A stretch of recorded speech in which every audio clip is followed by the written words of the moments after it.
Welcome you.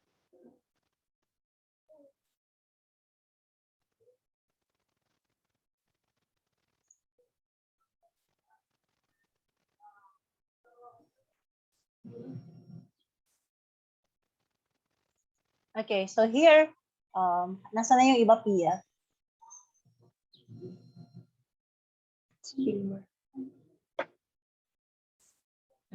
Okay.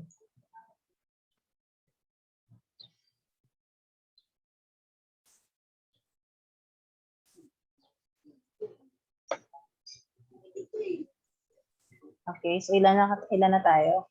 Okay, so here now, as mentioned earlier, that in defining your algorithms or define your algorithms, you need to have an input. An example, for the area of a rectangle, we have the height, and the width, or this could be the length for the height and the width. Okay, so an example before that we have to have an input. For instance, the width is 10 and the height is 20. Okay, now define a variable. So what is a variable? I width. Anyone who would like to define a variable?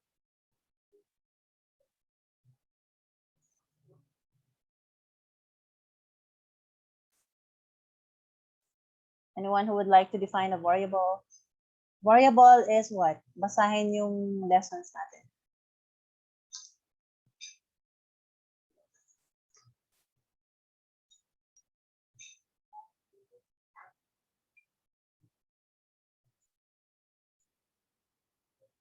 Anyone from the group?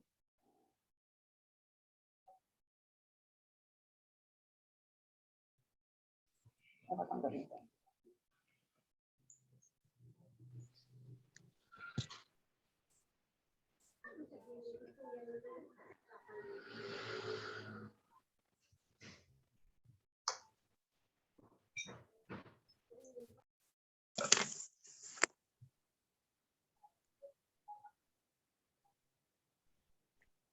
Anyone? Basahin niyo yung ano niyo. Kindly read your module. Nandun yung variable.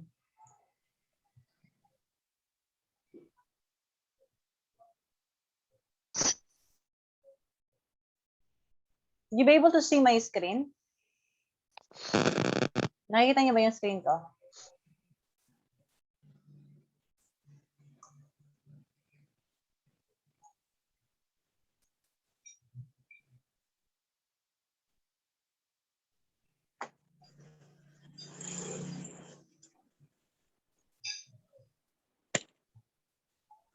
Variable. Ano? Ano ang variable? Ako lagi nagsasalita. Allow you to use it for more than place. What? Allow variable? you to use it for more than place. Okay. It allows us to use form more than a place. Okay. But a variable is a place value. A variable is like a container. As you can see from your previous lessons sa pinapabasa ko sa chapter 1. Okay. But here is a definition of a variable. A variable is a quantity that may change within the context of mathematical problem or experiment. So typically, we use a single letter. A single letter to represent a variable. Yung kanina yung pinakita ko, yung width tsaka height, we use W and we use H. Okay? In this example, the letter used is XX, YY, ZZ. Okay?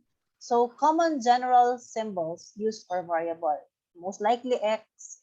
In this example earlier, yung pinakita ko, ang variable natin dito, ilan? How many variables we have?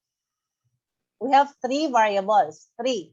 The first variable is num1, the second variable is num2, and then the last variable that will hold the value after executing the operation is the sum. Okay? So here, in this example, sometimes we choose a letter that reminds us the quantity it represents. Most likely, kung number, first number, second number, that's why I use num1 and num2 para maalala ko kung ano yung inire-represent niya. Such as T for time, V for voltage, and B for bacteria. So, pwede to, yung mga naming variables. BB for bacteria, VV for volts, and TT for time. Time, voltage. Okay? So, pwede yun. Okay? So, these are naming variables. I-color ko nga ito. You can have your screenshots of our notes. Pwede kayo mag-screenshot. Okay. Para hindi kayo mawala. Or you take your notes.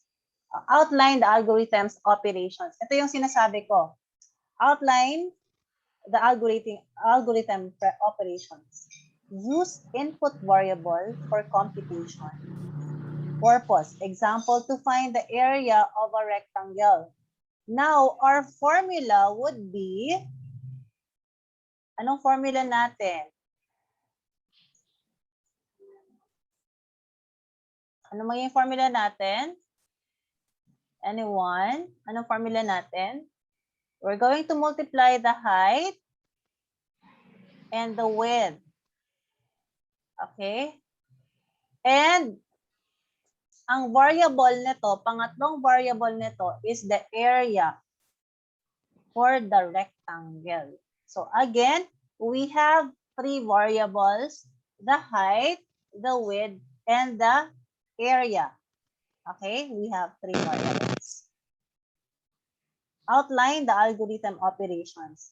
So here, ano ginamit natin? Since we are getting the area of a rectangular, or the area of a rectangle, lagi ako nag-rectangular. The area of the rectangle, now we need to multiply it. Okay? Kasi yun ang kailangan natin gawin. For the difference naman, say for difference variable,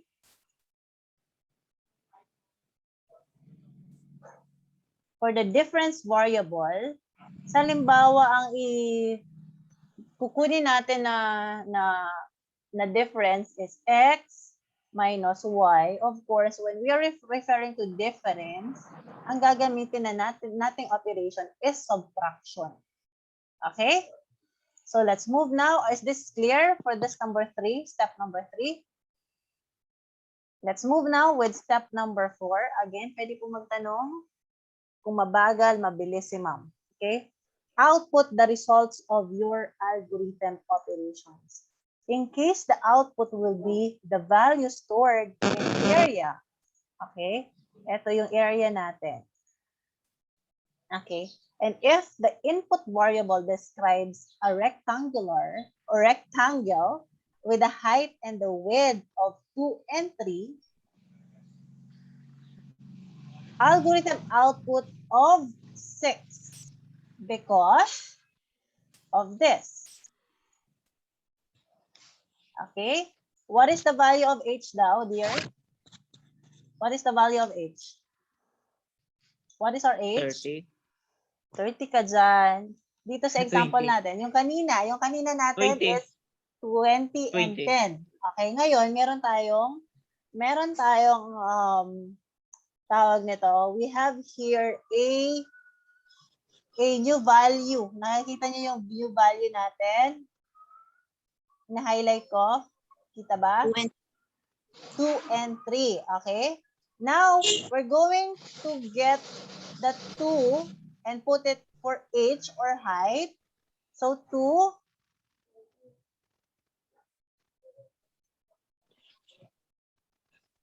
Wait lang. Something is wrong. 2. Okay. Going to get the value of 2 and put it for the variable h times the value of w is what? 1. 3. 10. 3. That's why we have an area of What is our area? We have the area of what? Sum. Sum pa dyan. What is our Ayun. area now? Product. The area is 6. 6. Ako kaya gusto ka mong mahiling. Why? Because at least here you are responding. Okay? Okay, so yun. So the area is now 6. Okay? We put the value of H as 2, okay? And W as 3. Okay? Then now, if we multiply this one, the output is now 6. Meaning to say, area has a value of 6. Nakukuha ba? Nagigets? Yes. Okay, let's move. Okay, let's move here. An example. Write an algorithm to calculate the area of a rectangle. Ito yung pinag-uusapan natin kanina. Okay, so start. Okay, of course, if we're talking about algorithm, guys, we need to put yun. Ang problema pag nasa bahay, madaming dogs. Okay, pasensya na. Maingay. Kapitbahay namin yan. And we have here 3 dogs sa loob. Okay. So, the other one is here. Wait lang. Kita sa. The other one is here. So, we have a lot of dogs. Okay. Yan ang problema dito sa bahay. Okay? So, you sit. Okay? So, let's start now. Meron pa kaming dogs sa labas. Ay, yung kumakanta is our neighbor's dog.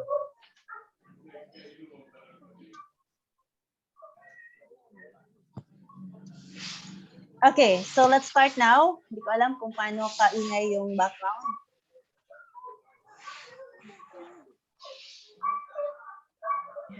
Ayaw man sila nadudungog, ma'am. Ano? Yung ayaw man sila nadudungog. Ako hindi naririnig. Oh my God. I need to move. Dito, katabi, ma'am. Clarado, ma'am. Naklarado. Opo, ma'am. Okay, so mag-e-end tayo ng 9:30 because I need to go to school. Then I have an audit. Then pupunta na muna ako sa school. And I have also an okay, so let's start here. An algorithm. You guys, kahit wala ako, magbasa kayo ng module nyo. Ha? Magbasa po kayo Yes, ng module ma'am. nyo. Okay, very good. Kaya pala hindi nakakasagot. Okay. Write an algorithm to calculate the area of a rectangle. Ito yung pinag-uusapan natin kanina, in which the step 1 always have a step. Ang step is algorithm yan. Pag may step 1, step 2, step 3 onwards, that is algorithm. Okay? So, input H and W. Yung pinag-uusapan natin kanina. Now, step number 3, compute the area by multiplying H and W.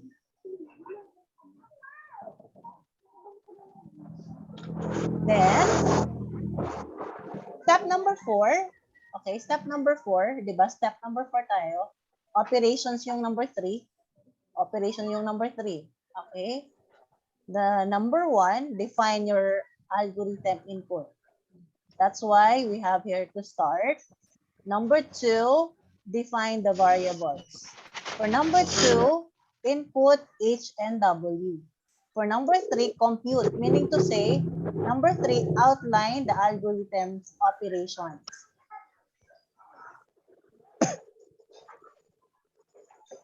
Okay, operations. So, here in step number 3, we are highlighting here the multiplying, or we're going to multiply. Okay? Then, for number 4, output the result of your algorithm operations. Here, you're going to print what? The area. Okay? You're going to print the area. Then, if we have the start, number 5 will be the end. Nakukuha ba, guys? Nakukuha? Yes po. Okay, good. Can we have screenshot? Screenshot tayo, ha?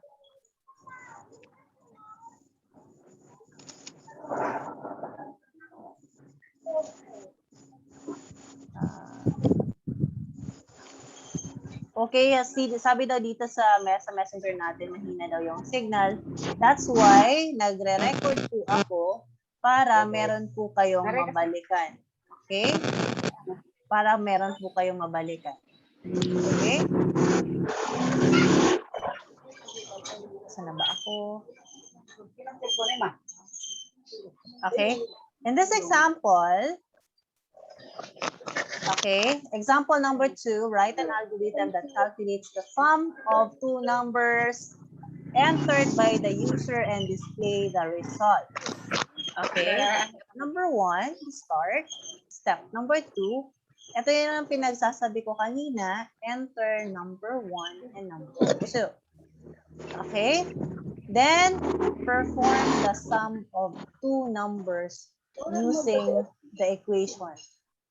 Sum is equals to num1 and num2. Okay, take note of this, guys. Take note of this, okay? Kung titingnan nyo, etong num na to and num na to should be the same format. Okay, kung naka-small letter caps din to, small letters. Okay, kung naka-big letter N to, big letter N, it should be big letter N din. Okay, remember this, guys. Always remember this. A is not equals to A. Any comment about that? XX is not equal to X.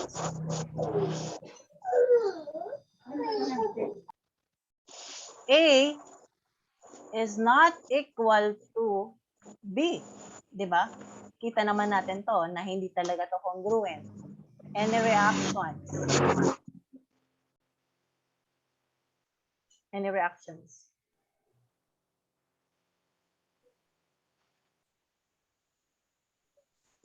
Any reaction, guys? Hoy, matatalino, reaction daw. Uy, ire-record natin to. Maririnig ka. Naka-record tayo. Okay. Bakit kaya hindi to, not equal? Anyone?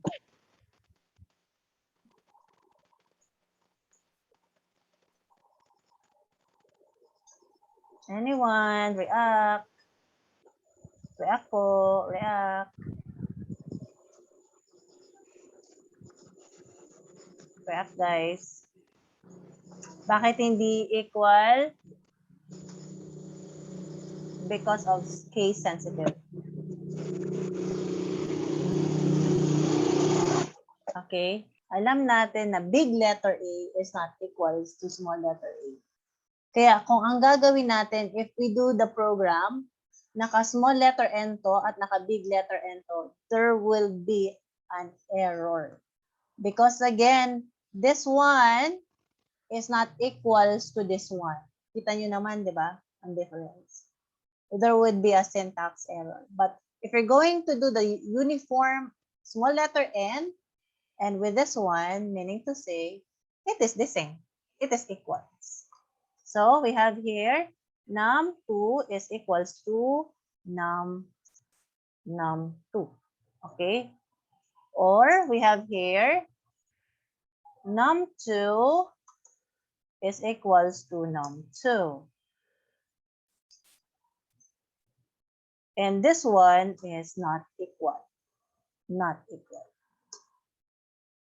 Hindi siya equal. Nakikita ba ang screen ni ma'am? Children? Yes or no? Yes po. Opo. Pagdok mo lang tabi, ma'am. Tunailing ko, ma'am. Bakit? Ha? Nakapokus na ako sa iyo, ma'am. Diyos ko, Lord. Wag mag-focus sa mukha ni ma'am. Okay? Mag-focus sa Pandok ko sinasabi naman ni ma'am. tunailing ko, tabi. Bolero. Okay? Sino yan? Sino nagsasabing yan? Okay, Pandok sa natabi, ma'am. Tunailing ko, ma'am. kailangan mong tingnan yung module natin. Hindi si ma'am or makinig lang kay ma'am. Okay? So, write an algorithm. Matangog na ako, ma'am. Di ko ma'am naman tunailing to, ano. Okay. Pandok tunailing ko, tabi, ma'am. Okay. Pwede mo din makita yung mga mukha ng kaklase. Okay? Say that, say mo siya na, ma'am. Okay, let's move now. Okay, write an algorithm to compute and display the average and the product of three numbers. Any questions about that?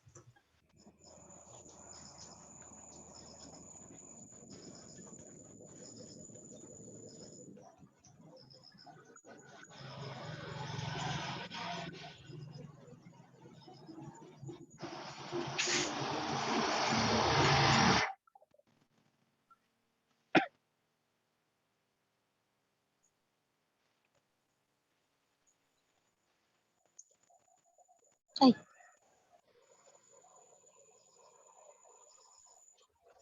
Any questions?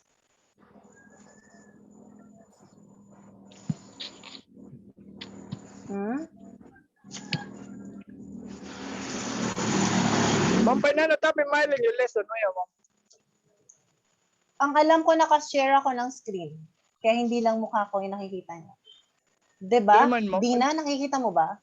Dina, Iyo po, ma'am. nakikita mo Wala, yung ma'am. text? Iyo po, ma'am. Oo. How about Okay, ma'am. you, May? Nakikita mo ba yung text na sinasabi ko, yung lessons natin? May? Jocelyn? Ano? Yes po, ma'am. Oh, nakikita niya. Ikaw lang ata ang hindi nakakakita. Rain, Kirino, nakikita mo ba yung mga content na sinasabi ni ma'am? Dahil po, ma'am. Puro ma'am. Puro Facebook, ma'am. Tunailing ko, ma'am. Oh, something is wrong with your setting. Nasa setting lang yan ng ano mo. Sa display lang yan. Kalikutin mo, meron dyan ng options na basta meron dyan. Are you using your phone? I think you need to use a thumbnail. Para makita mo. Enlitan mo yung mukha. Okay?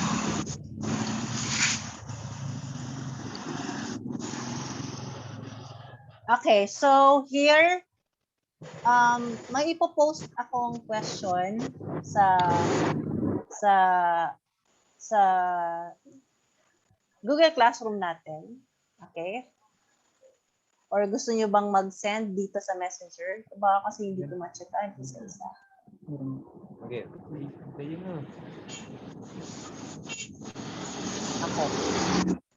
Pwede kayong mag-send ng dito tayo sa Messenger. Pwede kayong mag-send activity, sit work. Anong date ngayon? 9/7. Okay. Isa-send nyo via Messenger. Hindi po i-message sa akin. Okay? Okay, itatry ko mag-react dyan. Okay?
Alan Calvo.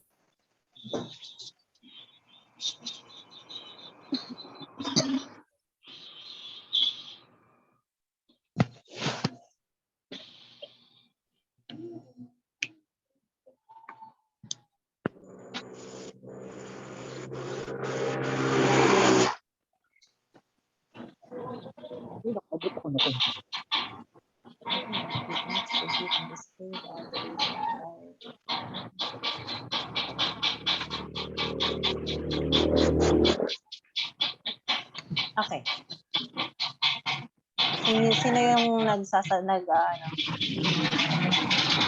Okay. Kita nyo yung sit work ko?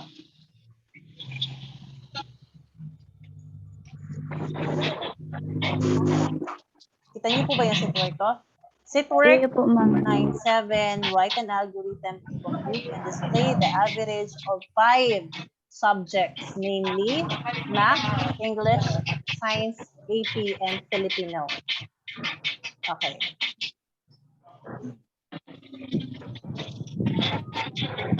Okay. Algorithm po. What's my face drink?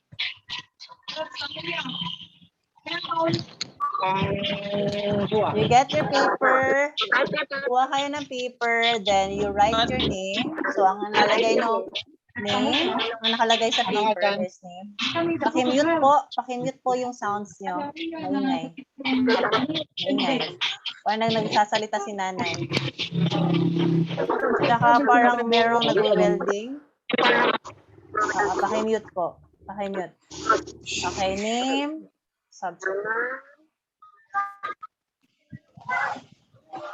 Okay, so your name format is last name, first name, middle name.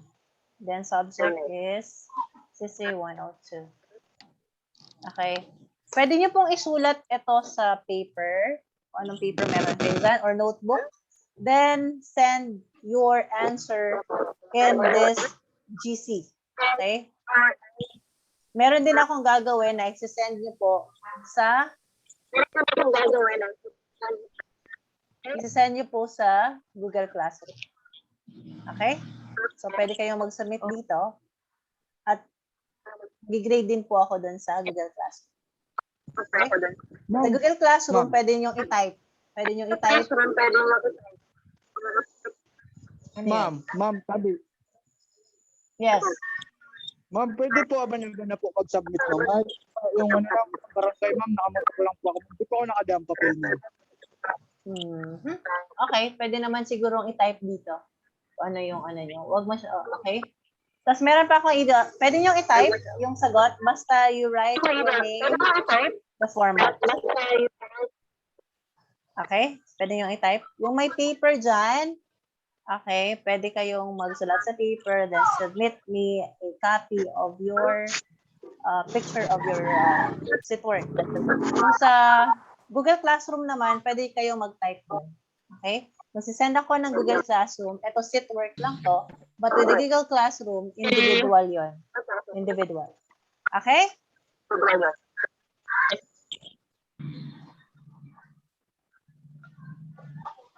Meron bang tanong? May tanong po ba? Wala na po, ma'am. Okay? Sige, okay.